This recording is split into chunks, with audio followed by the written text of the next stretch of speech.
On this episode, Fredrik stops by.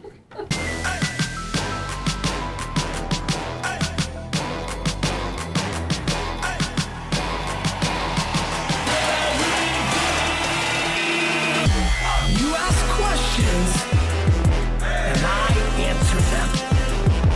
This is the Ask Gary V Show. 214. Great. You've done 214 episodes? Yes, sir. That's a lot of episodes. It's a lot of episodes. How many episodes of your show have you done? Maybe like 60, 5 seasons, 12 episodes per season. Yeah, but you guys film a lot to get one episode. 9 months per season we film. Are you guys filming for 9 months? Why? Because the lead time of closing? Because of the Well, actual my nature of deals the take business? like a month, but you know the other Right. two guys, it's like average.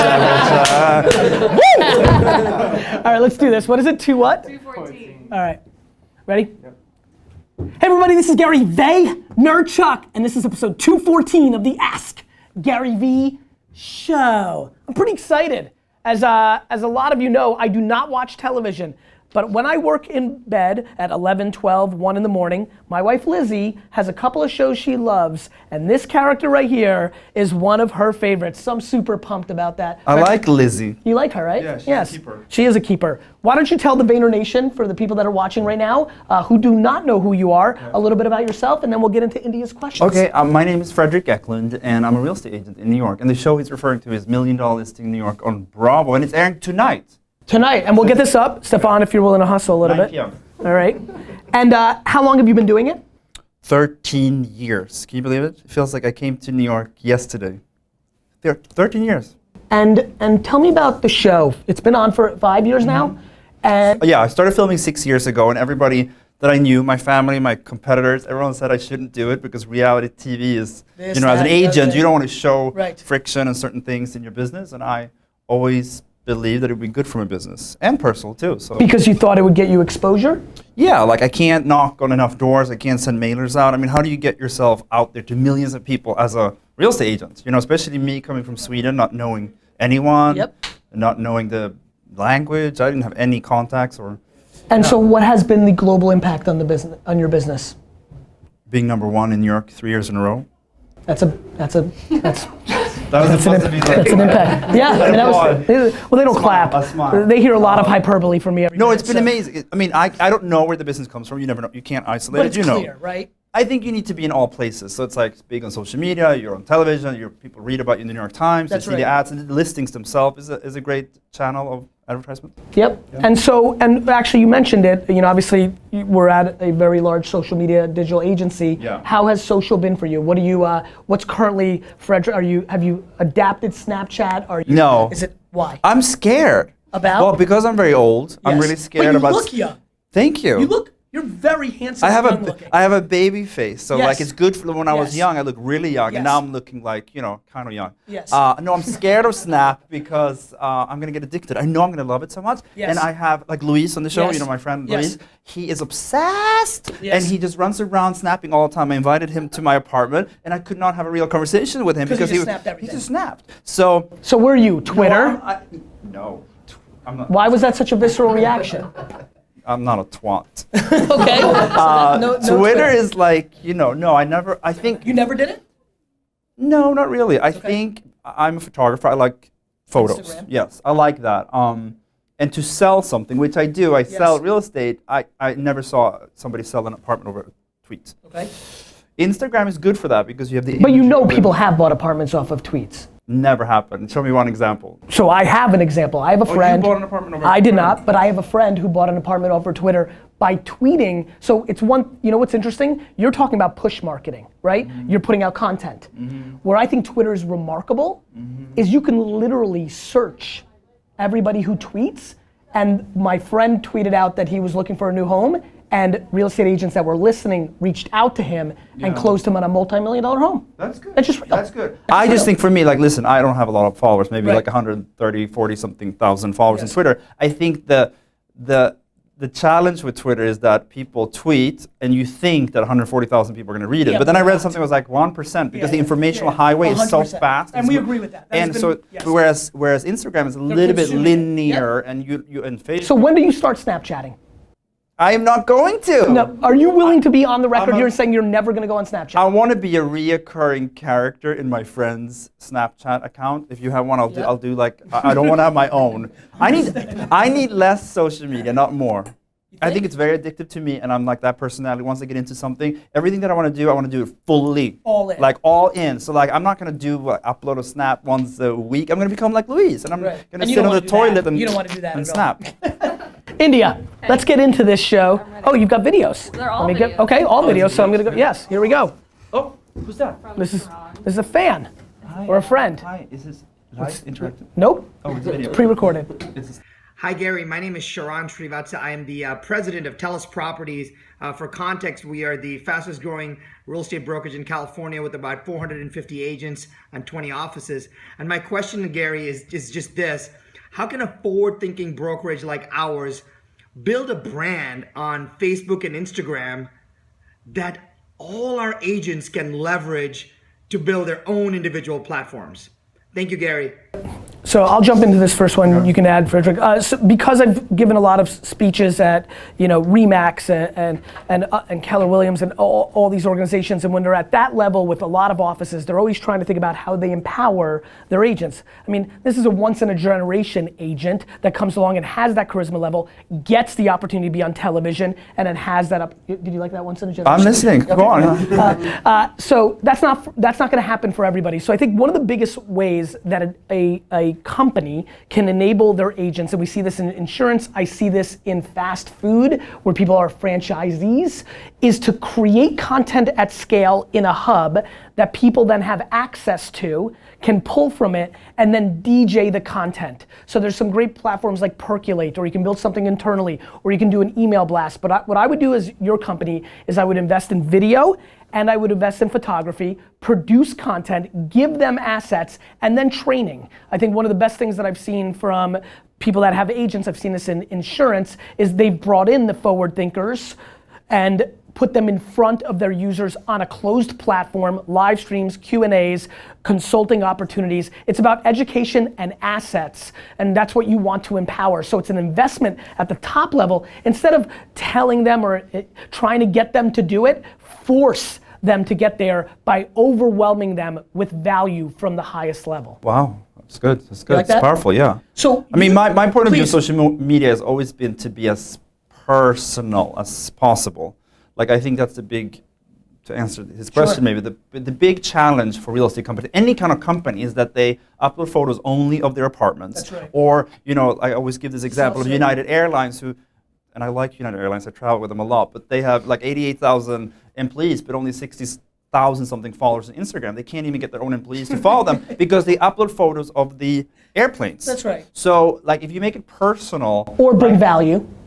Or bring value. For example, when you're an airline, if you actually put out content around how to make people travel better, save money when they travel, skip lines, like if you actually brought utilitarian value. But still, for social media, there's not that many successful accounts. If United Airlines posted photos of people on airports meeting, crying, loving, hugging, for using their vehicles to meet after many years and writing long, personal, emotional text, then it could be one of the most beautiful, powerful Instagram accounts in the world, right? And then they could sell tickets indirectly. My point is, like, social media is you not. see that right behind you? It's a book I wrote a couple years ago called Jab, Jab, Jab, Right Hook. Well, I'll give it to you, but like, it's what you're describing, which is put out content that's valuable to them, jab, jab, jab, build up equity, and then you can ask for a transaction. For mine, I have like 600 something thousand followers. I would say 10 to 20% of my business comes from Instagram. Honestly, I launched entire buildings from it. But it's because I also write emotional text, and people make fun of me because I'm too emotional. But like, I'm a person, and I'm an emotional person. And then when I finally upload something that's real estate related, there's more stickiness to it. People pay attention. Yes. My career, different than yours, came from doing a wine show on YouTube in the mid 2000s. Yes. There was a point where I was like, wow, and I was known as like crazy in the wine world. Do you feel like you've become a more extreme version of your natural being because this character? Like, I always wonder, Like, have I changed? Like, do you feel you're exactly who you were 5 years ago, or do you think you're a more extreme momentum version of yourself because of what's happened? I know I have the evidence because I've done 5 seasons the last 6 years. So I'm actually, I mean, I was never playing a character because they don't tell us what to do. And the show is, I wish it was scripted or it's not, right? So, but if I look back on the original season, I was much harder and much more. I was kicking and screaming and squealing and making crazy faces. Actually, like now, I think on the show I'm much calmer and I'm much more centered. Yeah, a little bit, but also kind of watching myself so many years and just seeing this like crazy character. Maybe call me. I said, "Plus, I'm happy. I'm married. You know, So life changes. I don't think it's going that way. I think it's the other. I also saw an episode where you dressed up in character as Andy Warhol. It was so freeing. Have you done that ever? No. Oh my God, I disappeared. I was so freeing not to be Fredrik anymore. Yes. I blacked out. I don't even remember anything. To be Andy Warhol. Well, I have an obsession too, but it was so amazing to like, now, I mean, I'm looking forward to Halloween. I'm gonna go all out and just like be someone else than me. India, let's move this. From Tom. Oh, Tom Ferry. Hey GV, it's TF checking in. Got a quick question for you regarding real estate. What part of the home buying process do you believe is broken, and how could technology best solve it? To me, very quickly, and this is going off topic, I think paperwork. I'm fascinated by time. There's a lot of startups that I've invested in. I invest in a lot of early stage startups. 2 of them that I've recently invested in. One helps people submit for adoption in 17 minutes instead of 7 years. Yeah. Another one is for wills.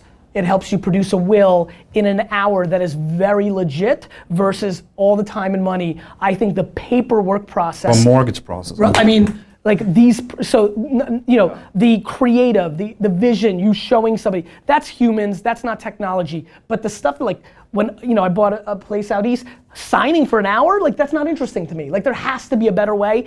That technology can solve. Getting an expert's opinion, where's the market going? Why is this a new neighborhood? That's the creative, that's the magic, that doesn't get replaced. The commodity does. We don't write letters, put them in an envelope, buy a stamp, lick it, we just said, technology fixes the inefficiencies, and I think the inefficiency that is commoditized is the paperwork process of mortgages and homes. I love that, because I do the co-op board packages and they're 600 pages and they're like, to your point, they take months to complete. There's a way to like beep. Yeah. But I mean, when I started, this was 13 years ago, and that's like how old I am. The listings were coming 35? in. 39. The listings were coming in via fax. No, this is true. There was no listing system. There was no New York Times. I used to have a fax service before my email service. Right, and I used to fax people offers. I used to watch the freaking fax every morning. I came to the office and it got like jammed with papers because the listings were coming in, and I was sitting circling my first year these listings in the New York Times to take buyers, and then I was like the first person I think that had a BlackBerry or Blueberry, whatever we call it, with a wheel. Do you remember that? Yes. That came from London, from the Wall Street or from the hedge fund guys there. Ahead of it. Yes, and people thought I was crazy because I could answer in real time.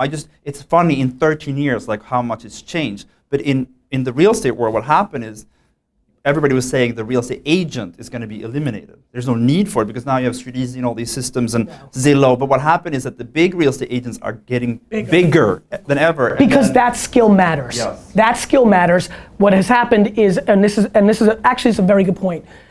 A lot of you're tech and entrepreneur driven.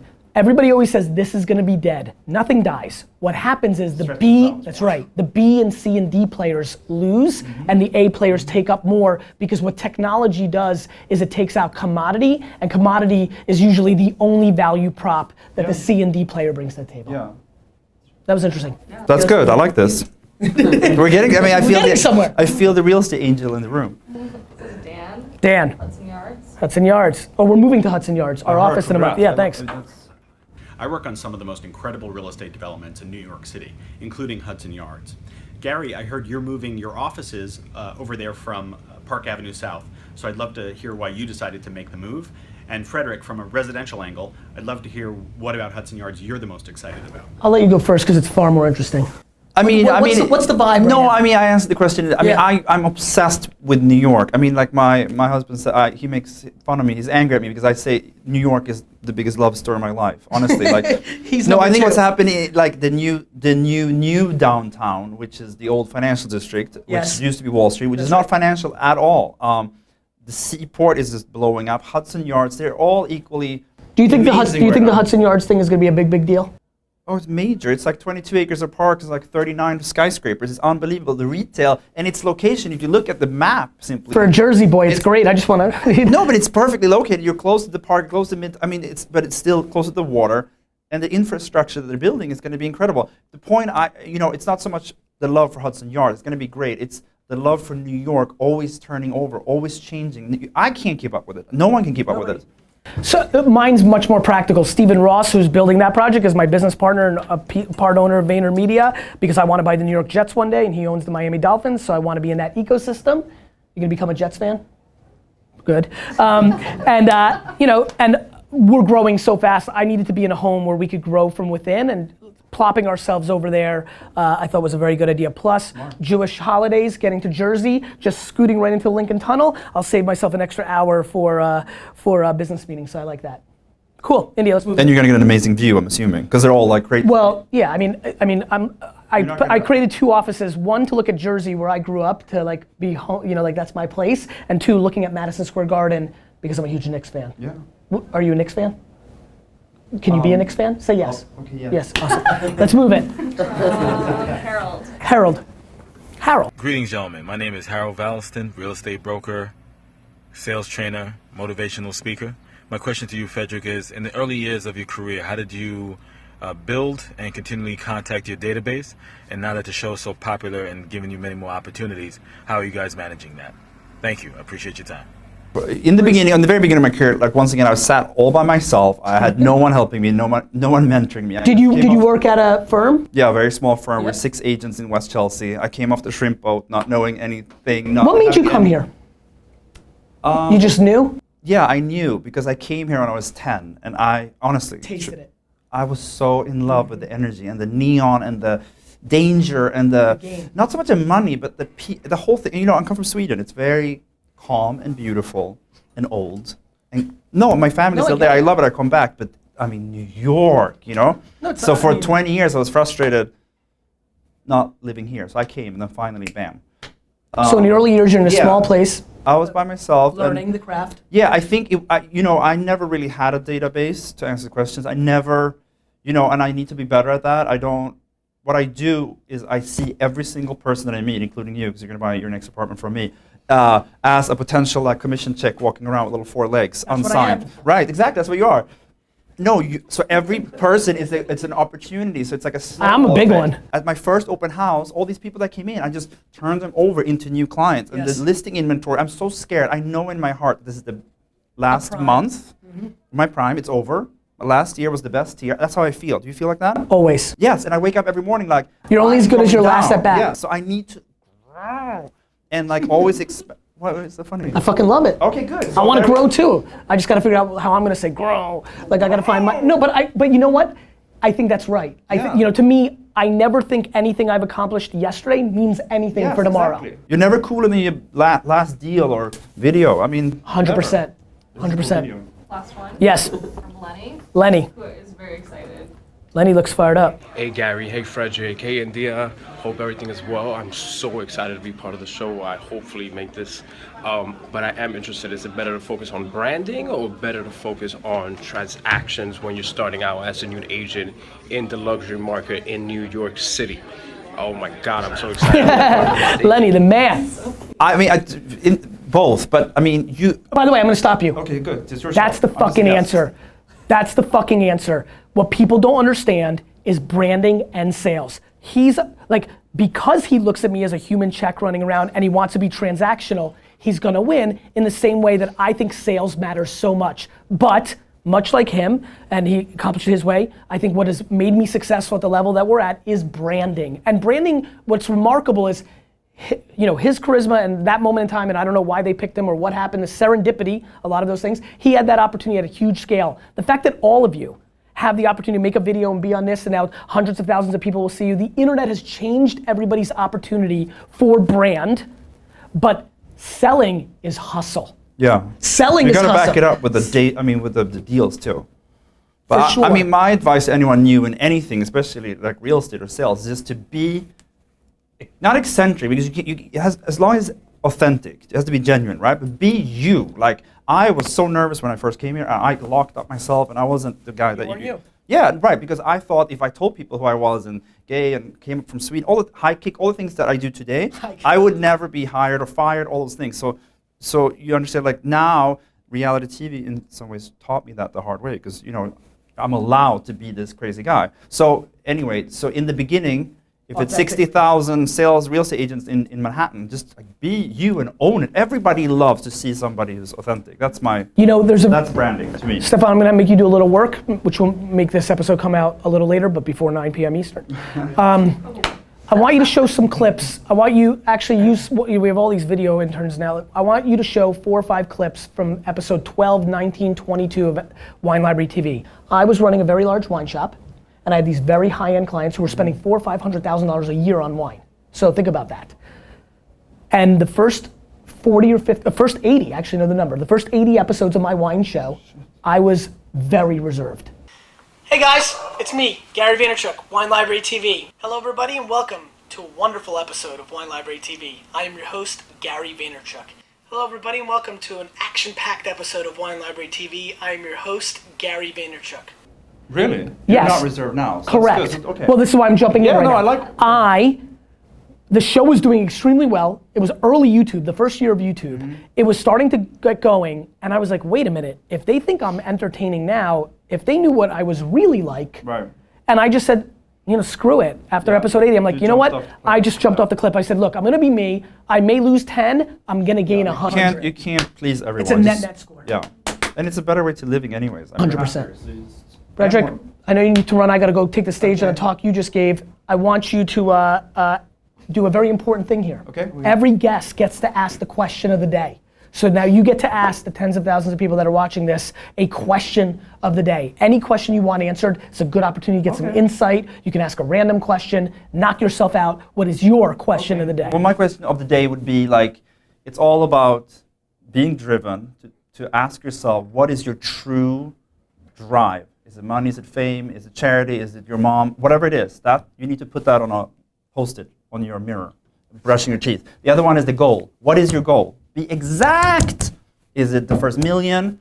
Is it, once again, to buy your mom a house? Is it to buy a new car? Whatever it is, what is the goal? Visualize, put that on a stick or two on your bathroom mirror when you're brushing your teeth. If you do those 2 things, you're going to be super successful. So ask yourself those 2 questions. My friend. Continued success. Thank you. You keep asking questions, we'll keep answering them. What's up guys, hope you enjoyed the show. Please, do I get to link it up anywhere? Is it like in here? Or is it down below? Is it in print or is it in my video? No, it'll be down to your left. It's here, down to my left? Like right here, there's a button for them to subscribe to my YouTube video? It's a little bug, yeah, it's that little buggy thing? That's right guys, click this. That's right, use that.